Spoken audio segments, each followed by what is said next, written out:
right in the Seahawks Saints.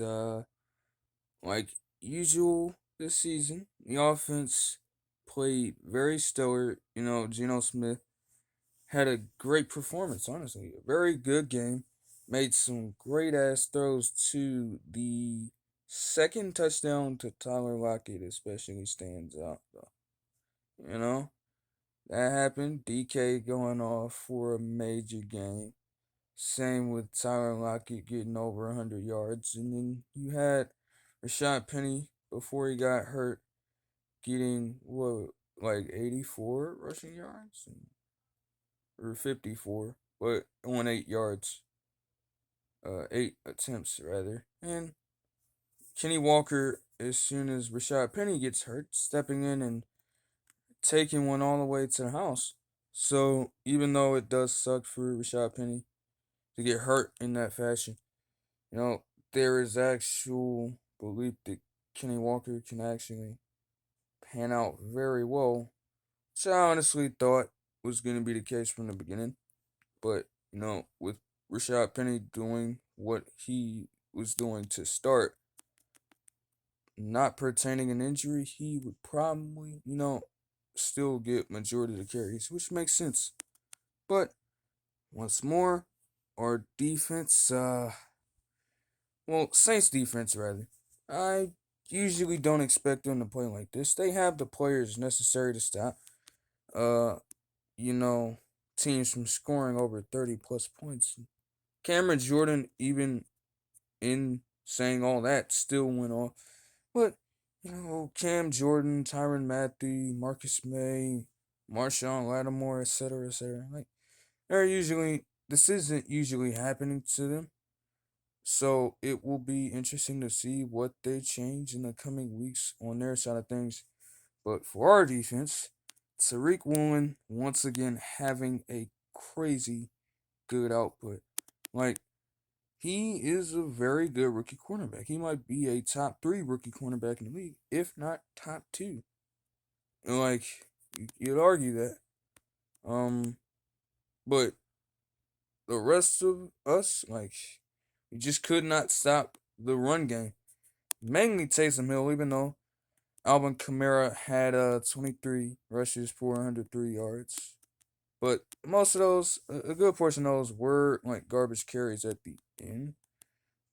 They didn't really have as much impact as Taysom Hill hitting a damn 60-yard run because the last line of defense could not make the play in time. And even Tariq Woolen on that play caught up with him, but by that point he was already like that. It was already a touchdown at that point, you know.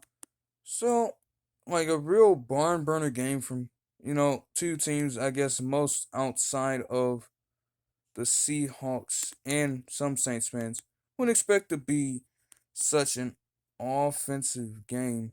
But, you know, on our side, especially, if we can clean up our defense, like we could really sneak into the playoffs. I'm not gonna go out here and say, oh, we're gonna lead the division. That would be saying way too much. But sneak into a wild card 6 or 7 seed potentially. You just gotta clean up that defense. Because for any team, honestly, if your defense is not somewhat competent in being able to stop teams when you need to get stops.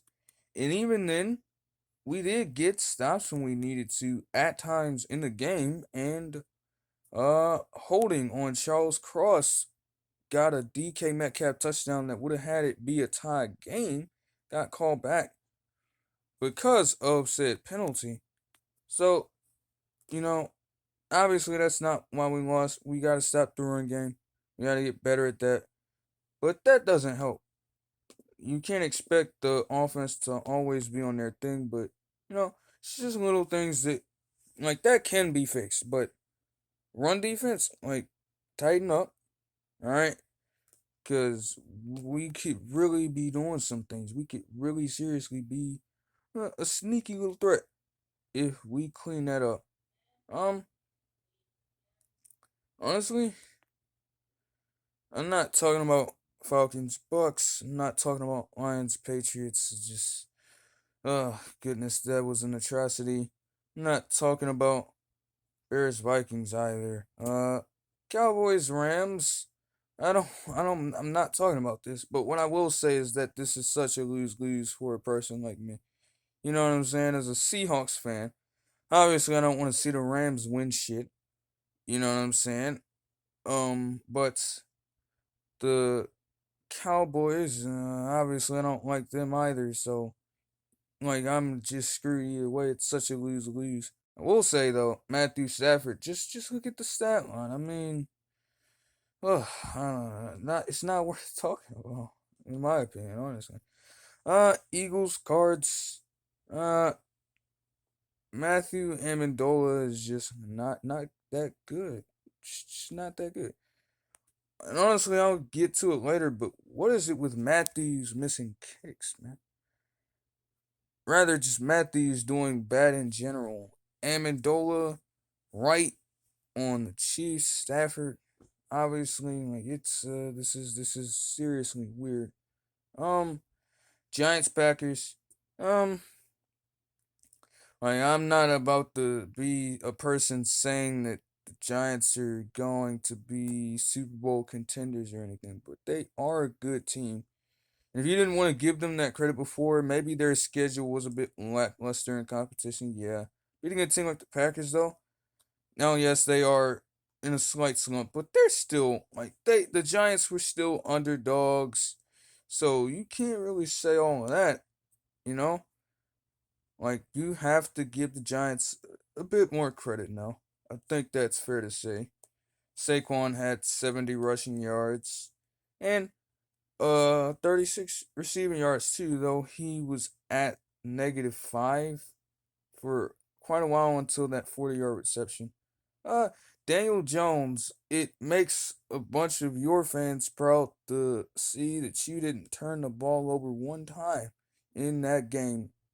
Um, Meanwhile, for Aaron Rodgers, eh, I don't really know if there's much to say when the Giants defense needed to really hold him back from potentially doing what we all know he can do still at his old age. They did. It's not like he had a bad stat line either. Um, and Randall Cobb also turning back the clock. I was around for prime Randall Cobb, so you know what I'm saying. That seeing him get 7 for 99, like, geez, it has been years since he's done something like that. I can say that. Titans, Commanders. Somebody's got to win between Ryan Tannehill and Carson Wentz, don't they? I mean, that's just. Derrick Henry is definitely a rushing attempts merchant for this specific game. 28 for 102 and only 3.6 yards per carry. Like, jeez. But again, when it came down to it, the Commanders couldn't stop him. You're not going to stop him. Even if he's at that, like, even if you are seeing him get that output and you're saying he had 3.6 yards per carry, you're thinking, oh, you stopped him. No, that's not the case. It's just gassing your defense. And it's just keeping him out there longer and etc. etc. Like you don't like even if it looks like Derrick Henry might be doing slightly bad, it's not. And he still managed to get 2 touchdowns and a few receiving yards as well. So he had a good game overall. It just doesn't look the most appetizing to what we know he can do when he really, really gets going. Um, Chargers and Browns. The Chargers are going to be the Chargers, and Brandon Staley is just a complete idiot. Like apparently there was this thing going around that the Chargers are allowing like what? They're like the fourth worst or one of the bottom six, I'll say. I'll take a guess. Defenses in the league and allowing like 29 points per game plus. And this man at the press conference after the game on why he went for it on fourth down in his own territory states he has faith in his defense to get the stop at the present moment. Not only is that not been the case throughout the entire season, literally in this entire game, Nick Chubb has been doing his thing. Jacoby Brissett, minus the blatant interception. I don't know how you throw it directly to the person that caught the pick, but aside from that, the Browns were red hot moving the ball down the field all game long. And common sense also, it's in your own territory. It's 30 to 28 with less than at least a minute and 10 seconds to go, and you go for it in your own territory. I don't know what makes you think that's a good idea. And the Browns literally got in field goal range very quickly, very speedily, and they did everything that I thought they were going to do with just running the ball out, maybe some quick dump off passes, but just getting the time down. And then they go for the kick, and I think I was watching this game live because they switched the broadcast from the Steelers game. I watched this game live, and I'm literally saying there's no way they missed this. And Kate York definitely missed that shit. You can watch that as many times as you want. He clearly missed that shit. There's nothing that's gonna suggest otherwise. So the Chargers are gonna be the Chargers. The Browns are gonna be the Browns too, I guess. Pick your poison. Seriously. Um, Dolphins Jets. Uh, other than the fact that they had 5 rushing touchdowns, the Jets, and Breece Hall was the most efficient non-wide receiver to catch a pass, yards per reception wise, minus Gabe Davis, like Devontae Adams, etc., etc. It's just like you don't ever see a running back getting only 2 receptions for 100 yards. 70+ yard catch he had originally, you gotta get a touchdown off. Right? I mean, you're more than capable of pulling that off. I'd like to think so. Um, Texans Jags. There was this one Dameon Pierce run everybody was talking about, but I only saw a portion of it. I really just have to find that again. Honestly, it'll probably be something that shows up one day in Cross Channel. Um, Panthers 49ers. It's probably not worth talking about. Other than I don't know, and I'm sure I'm not alone in this. I'm sure a lot of other people share this same sentiment.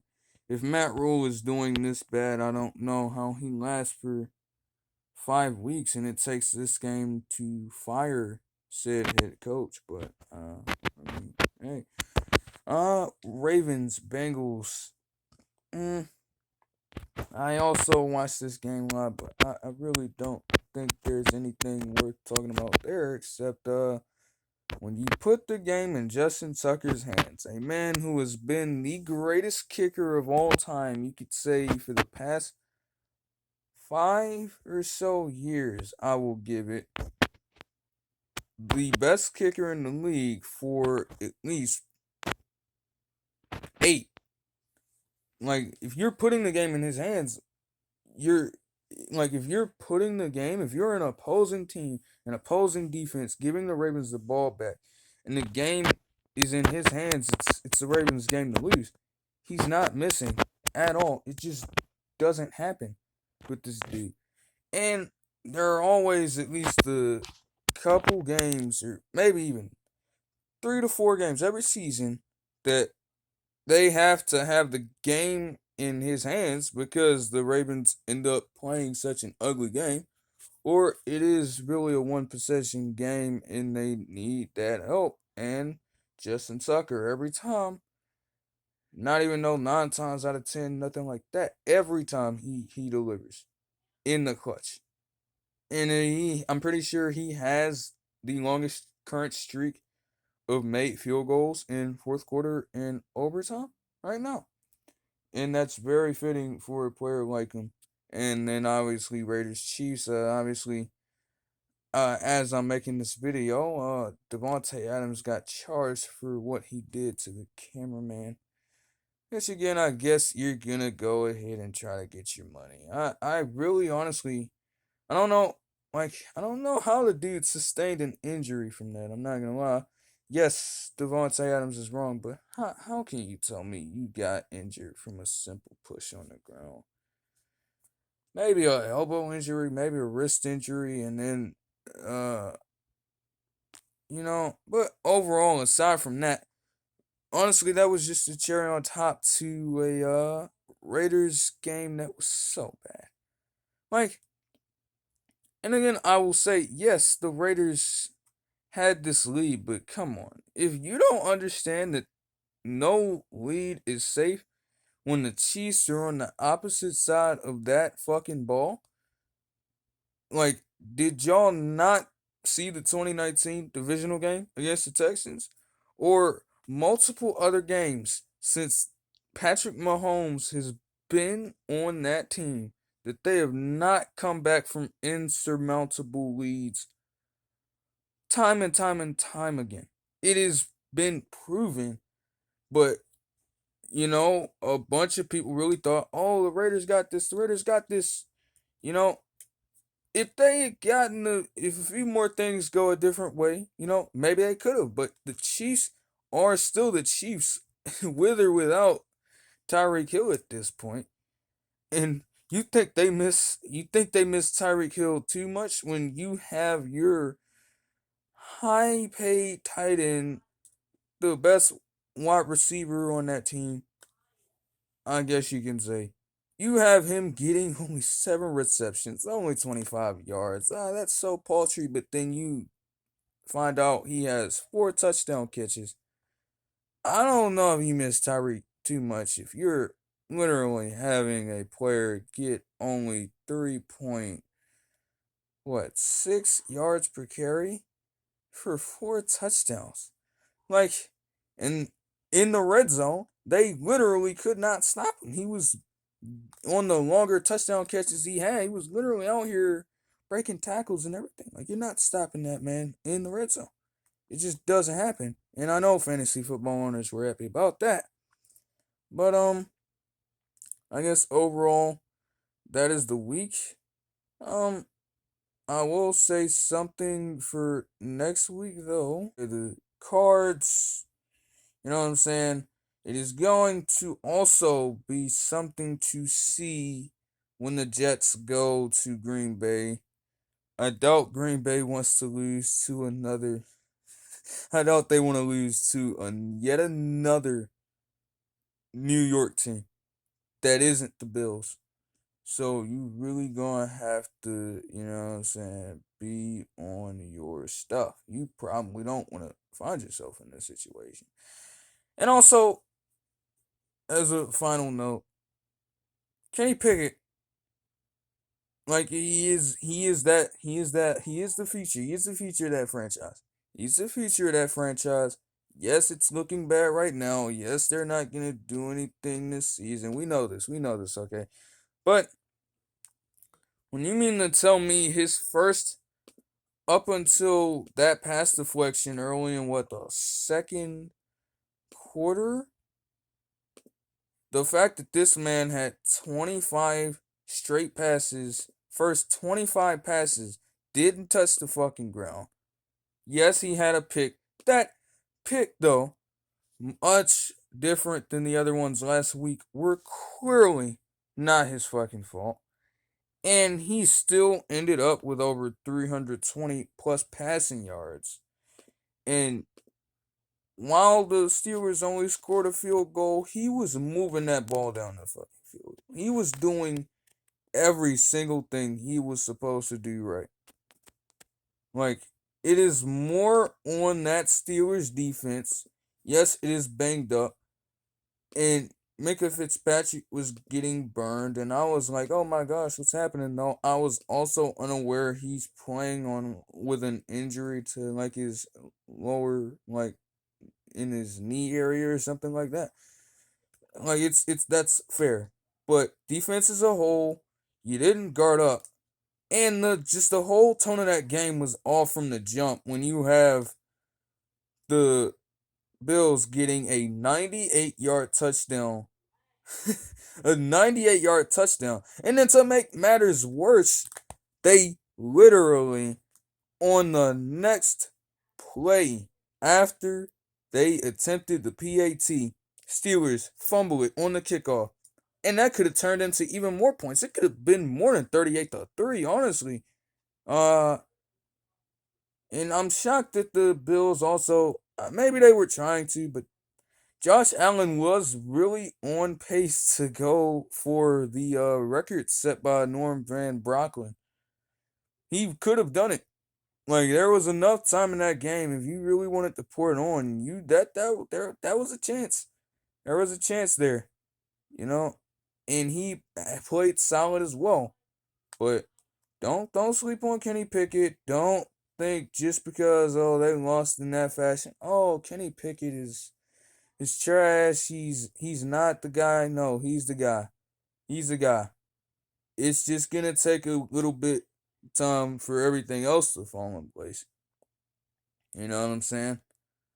Like he spread the ball around though, he moved the ball down the field. He did everything one could ask him to do in a situation. Like he torched the Bills defense. It doesn't show. He torched that defense. Like a rookie quarterback going up against the top defense in the league and doing that. Even though the team as a whole wasn't doing great necessarily, especially that defense. He did his thing. You gotta have a bit more faith in him. But again, what's a good quarterback situation when nothing else is necessarily in place like that? And also, come on, I think they said Shaq Lawson. The first hit from his former teammate, like okay, like that's fair enough. It's part of the game, and he wasn't even really all that pissed off with the dude after that. Former teammates, they're chilling, but whatever the hell Shaq Lawson was trying to do, like Kenny Pickett in that second, scuffle fight, whatever, he had all right to do what he was doing. He definitely had a right to defend himself there. Like, what if he's a rookie quarterback? What if that ankle doesn't stay in place after bending like that? What happens then? Like, you put in that a young quarterback, well, not young quarterback. See, the oldest quarterback out of the draft thing. Nonetheless, a rookie.